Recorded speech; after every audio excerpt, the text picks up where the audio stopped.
빌라도는 반란이 두려웠습니다. 반란을 일으키는 무리들이 두려운 것은 아니었습니다. 그들이야 당대 최강의 로마군들을 이용해 다 죽이면 그만이었으니까요. 반란은 진압하면 그만이지만 반란에 대한 책임은 자신이 져야 했습니다. 반란이 일어나면 유대 총독직을 내려놔야 합니다. 말 그대로 좌천되는 것이지요. 빌라도에게 예수는 이전의 다른 자칭 메시아들과는 달랐습니다. 반란을 일으키지도 않았고 군중 심리를 이용해 나를 따르라고 외치지도 않았습니다. 자기가 살기 위해 무리들을 사지로 몰아넣지도 않았고 적극적으로 자신의 무죄를 증명하려 하지도 않았습니다. 빌라도가 보기에 예수는 아무런 죄가 없었죠. 설령 죄가 있더라도 그것은 유대 종교 지도자들이나 신경 쓸 법한 것이었습니다. 그렇다고 해서 빌라도가 이 재판을 외면할 수도 없었습니다. 빌라도는 헤롯이 돌려보낸 예수를 다시 신문합니다. 대제사장들과 관리들, 백성들을 다 불러 모아 그들이 고발한 내용을 확인하죠. 백성을 미혹하는 자, 메시트의 죄목이 다시 한번 들려집니다. 결과는 똑같았습니다. 무죄였죠. 무죄에 대한 판결은 자신뿐만 아니라 헤롯의 생각도 같았다는 근거와 함께. 그런데 최종 판결이 이상합니다. 죄가 없는데 때려서 놓겠다니요.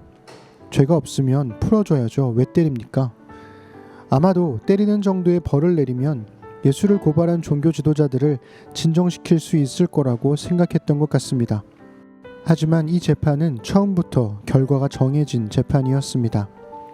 6월절 절기에는 우리나라의 광복절 특사처럼 죄인을 풀어주는 전통이 있었습니다.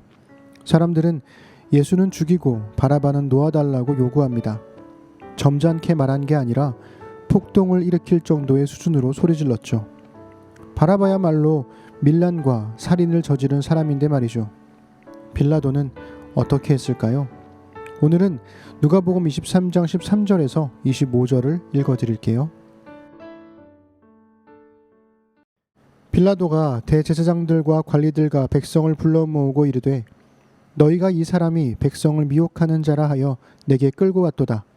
보라, 내가 너희 앞에서 신문하였으되 너희가 고발하는 일에 대하여 이 사람에게서 죄를 찾지 못하였고 헤롯이 또한 그렇게 하여 그를 우리에게 도로 보내었도다. 보라, 그가 행한 일에는 죽일 일이 없느니라. 그러므로 때려서 놓겠노라. 무리가 일제히 소리질러 이르되 이 사람을 없이 하고 바라바를 우리에게 놓아주소서 하니 이 바라바는 성중에서 일어난 밀란과 살인으로 말미암아 옥에 갇힌 자로라. 빌라도는 예수를 놓고자 하여 다시 그들에게 말하되 그들은 소리질러 이르되 그를 십자가에 못 박게 하소서, 십자가에 못 박게 하소서 하는지라. 빌라도가 세 번째 말하되 이 사람이 무슨 악한 일을 하였느냐. 나는 그에게서 죽일 죄를 찾지 못하였나니 때려서 놓으리라 하니 그들이 큰 소리로 재촉하여 십자가에 못 박기를 구하니 그들의 소리가 이긴지라.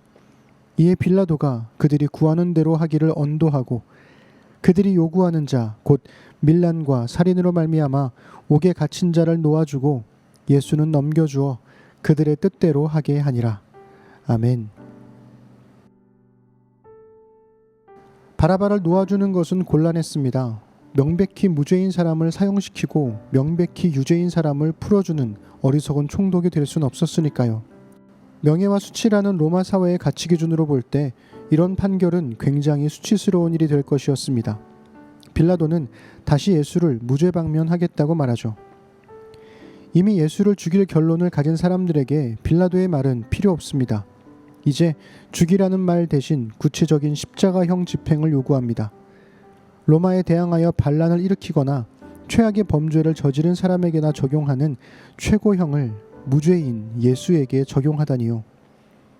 이제 폭동을 일으켜 자신의 총독직을 위협하는 건 예수 한 사람이 아니라 예수를 고발한 사람들이 되었습니다.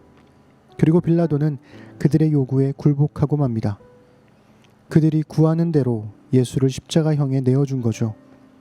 누가복음은 반복해서 밀란과 살인으로 말미암아 옥에 갇힌 자는 놓아주고 예수는 넘겨주었다고 말합니다. 그리스도인들은 흔히 죄 없으신 예수님이 죄인인 우리를 대신해서 십자가에 달려 죽으셨다고 고백합니다. 이런 고백을 하는 그리스도인들은 예수님을 따라 자신들도 다른 사람을 살리기 위한 희생적인 사랑에 헌신한 사람들이죠. 하지만 현실은 그렇지 않습니다. 조금만 억울한 일을 당해도 쉬이 분노하고 자신이 누릴 수 있는 모든 권리는 다 누리려 하며 손해보는 일은 하지 않으려 합니다. 그리스도의 자기 희생이 사라진 그리스도인을 그리스도인이라 부를 수 있는 걸까요? 자신들의 이익을 위해 무죄한 사람을 죽음에 이르게 하는 사람들의 광기와 자신에게 올 피해가 두려워 진실을 외면하는 사람의 비겁함은 지금도 예수님을 십자가에 못 박게 합니다. 이제 예수님을 따르는 그리스도인들이 시대의 악함이라는 십자가를 져야 하지 않을까요? 예수님을 따라 산다는 건 참 많은 생각을 하게 합니다.